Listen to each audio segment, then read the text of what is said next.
Hi, I'm Mishkin Berteig, the founder of Berteig Consulting, and I'd like to talk to you about some of the myths of Scrum. In many other videos that you might see out there, there's some common misunderstandings about Scrum that are shared over and over.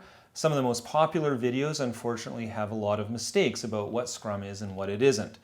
In this video, I will be talking about one of those myths, namely the idea that the Scrum Master assigns tasks.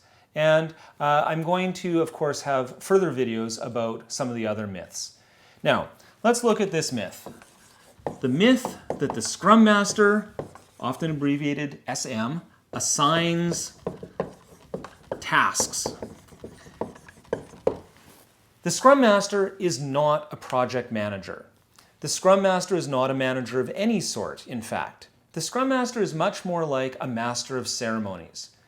The team that a Scrum Master is working with, in fact, is supposed to be a self-organizing team. This is one of the key concepts in Scrum, self-organizing. Now, what does self-organizing mean?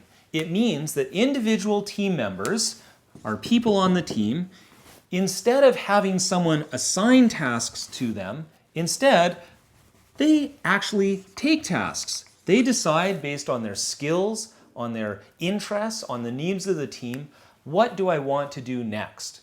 Now, this happens throughout the whole Scrum process. At every stage, there is no one inside or outside of the team that assigns tasks.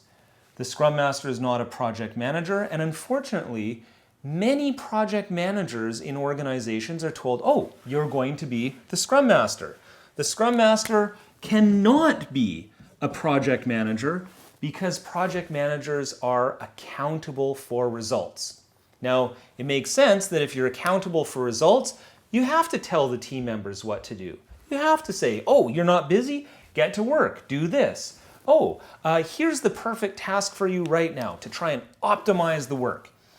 The Scrum Master is not accountable for results. This is really challenging. Not accountable for results.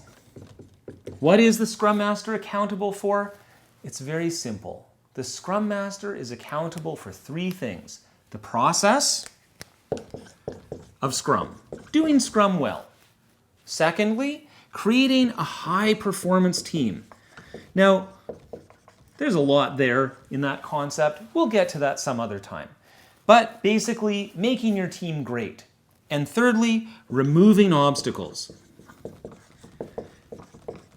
How to make it so that there's no dependencies, so that the team members can get their work done without interruption, and whatever they volunteer for, it just gets done. This is probably the most common myth. I see it over and over again in my classroom, in my consulting engagements, and unfortunately on a lot of other videos out there.